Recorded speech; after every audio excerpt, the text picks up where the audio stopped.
विमल बहुत परेशान था। उसे समझ में नहीं आ रहा था कि वो इस परिस्थिति से कैसे निपटे।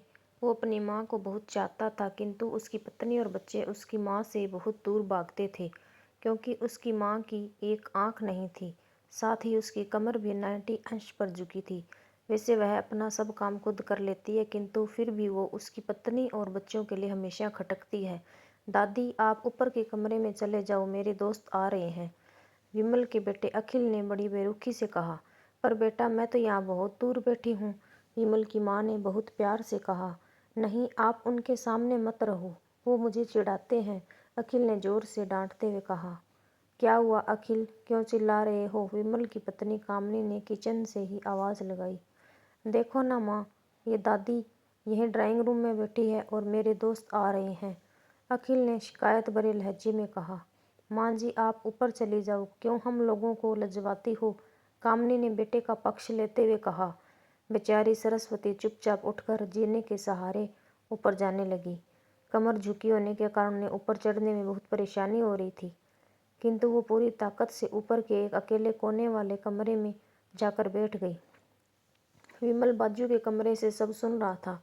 उसे कष्ट हो रहा था कि उसकी माँ को अपमानित होना पड़ रहा है, किंतु वो असहाय था। अगर वो कुछ कहता है तो पत्नी और बच्चे उसका विरोध करने लगते हैं। दूसरे उनके तर्क भी सही लगते हैं, क्योंकि वो एक प्रशासनिक अधिकारी था। उसका सामाजिक स्तर बहुत ऊंचा था। उसकी ससुराल भी एक उच्च घराने में थी, अतः वह चुपचाप इस तरह हर दिन अपनी माँ को अपमानित होते देखता रहता था।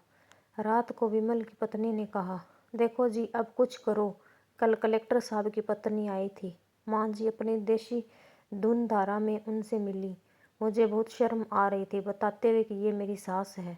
मैंने कह दिया कि दूर की रिश्तेदार है, इलाज कराने आई है। विमल को रोना आ गया, किंतु फिर भी वह चुप रहा। उसे समझ में नहीं आ रहा था कि वो क्या करे। अपने बेटे की मनस्थिति को सरस्वती अच्छी तरह से जानती थी और बेटे को कोई कष्ट ना हो, इसलिए वो हर बात को चुपचाप सह लेती थी। विमल बहुत उदास रहने लगा। एक तरफ परिवार और सामाजिक स्तर पर जीने की प्रतिबद्धता थी, तो दूसरी ओर माँ। आखिर माँ से अपने बेटे की यह हालत देखी नहीं गई। एक दिन उसने अपने बेटे से कहा, विमल, बहुत दिन हो गए हैं, मैं अपने गांव जाना चाहती हूँ, मुझे वहाँ पहुँचा दो, मेरा यहाँ मन नहीं लग रहा। किंतु माँ, वहाँ तो कोई नहीं है, तुम्हारी देखभाल कौन करेगा, विमल ने आश्चर्य से पूछा। अरे, सब गांव वाले तो हैं, और वो तुम्हारी मामी जी, वो उसी गांव में रहते हैं, फिर हम सारी व्यवस्थाएं कर आएंगे ना। कामनी को तो जैसे मन की मुराद मिल गई हो। हाँ बेटा, बहू सही कह रही है, सरस्वती ने लंबी सांस लेते हुए कहा। विमल जानता था कि गांव में माँ की देखभाल करने वाला कोई नहीं है, लेकिन अपनी पत्नी की जिद के कारण वह अपनी माँ को गांव छोड़ने के लिए विवश हो गया। माँ को गांव छोड़कर आते वक्त उसे रोना आ रहा था और अपनी बेबसी पर गुस्सा भी आ रहा था, किंतु परिवार, पत्नी और समाज ने उसके इन मनोभावों को दबा दिया और वो सुकून सा महसूस करने लगा। कुछ दिनों के बाद उसके चाचा, जो अमेरिका में रहते थे, आने वाले थे। जब विमल बहुत छोटा था, उसके पिता जीवित थे, तब वो भारत आए थे और उसके बाद वो अब भारत आने वाले थे। पूरा परिवार और आस पड़ोस बहुत उत्साहित था। अमेरिका से विमल के डॉक्टर चाचा आ रहे हैं। डॉक्टर रमेश ने जैसे ही घर में कदम रखा, सबने मिलकर बहुत उत्साह से उनका स्वागत किया। क्यों विमल भाभी नहीं दिख रही, कहाँ है, डॉक्टर रमेश ने उत्सुकतापूर्वक पूछा। जी, वो गांव में रहती है, यहाँ उनका मन नहीं लगा, कामनी ने सपाट लहजे में उत्तर दिया। डॉक्टर रमेश ने विमल की ओर देखा तो विमल ने अपनी आंखें झुका ली। डॉक्टर रमेश सब समझ गए। बोले, कल हम भाभी से मिलने गांव चलेंगे सब लोग। दूसरे दिन सभी लोग गांव के घर में पहुंचे। देखा कि सरस्वती को बहुत तेज बुखार है और वो पलंग पर असहाय पड़ी है। डॉक्टर रमेश दौड़कर सरस्वती के पास गए, उनके पैर छूकर रोने लगे। सरस्वती की हालत उनकी कल्पना से परे थी। वाह बेटा विमल, तूने तो नाम उजागर कर दिया। अपनी माँ की ये हालत देखकर तुझे तो शर्म भी नहीं आ रही होगी, डॉक्टर रमेश ने विमल को लगभग डांटते हुए कहा। नहीं देवर जी, विमल का कोई दोष नहीं है, मैं खुद गांव आई थी, सरस्वती ने अपने बेटे का बचाव किया। मुझे सब पता चल गया भाभी, आप चुप रहो। क्यों बहू, तुम्हें अपनी सास की क्रूरता पसंद नहीं है, समाज में तुम्हें नीचा देखना पड़ता है ना, डॉक्टर रमेश ने कामनी की ओर व्यंग्य से देखा। कामिनी निरुत्तर होकर विमल को देखने लगी। आज तुम जिस सामाजिक स्तर पर हो वो इन्हीं के संघर्षों की देन है। और बेटा विमल, तुम्हें शायद मालूम ना हो कि बचपन में जब तुम 1 साल के थे तब छत से नीचे गिरने के कारण तुम्हारी एक आंख फूट गई थी और तुम्हारी रीढ़ की हड्डी में भी समस्या थी।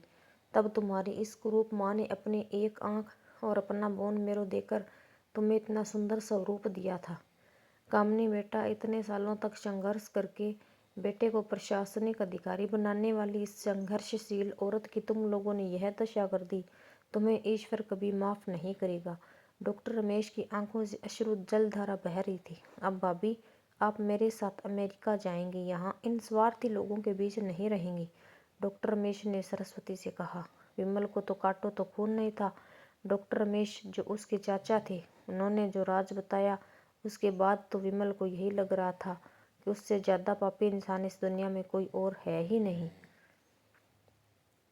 वह दौड़ता गया और माँ सरस्वती के कदमों से लिपट गया। माँ, मेरा अपराध अक्षम्य है। मैं जानबूझकर चुप्पी साधे रहा, आपका अपमान करवाता रहा। अब सिर्फ आप ही उस घर में मेरे साथ रहेंगी और कोई नहीं। विमल ने आग्नेय दृष्टि से अपनी पत्नी और बच्चों को देखा। कामिनी को बहुत पश्चाताप हो रहा था, किंतु उसकी हिम्मत नहीं हो रही थी कि वो सरस्वती से आंख मिलाए। सरस्वती ने कामिनी की मनस्थिति को समझकर उसको पुचकारते हुए अपने पास बुलाया और विमल को डांटते हुए कहा, खबरदार, जो मेरी बहू को मुझसे अलग करने की कोशिश की तो तुझे ही घर से बाहर निकाल दूंगी। कामिनी और बच्चों ने सरस्वती के पैर पड़ते हुए अपने व्यवहार पर माफी मांगी और माँ के हृदय ने सबको माफ कर दिया।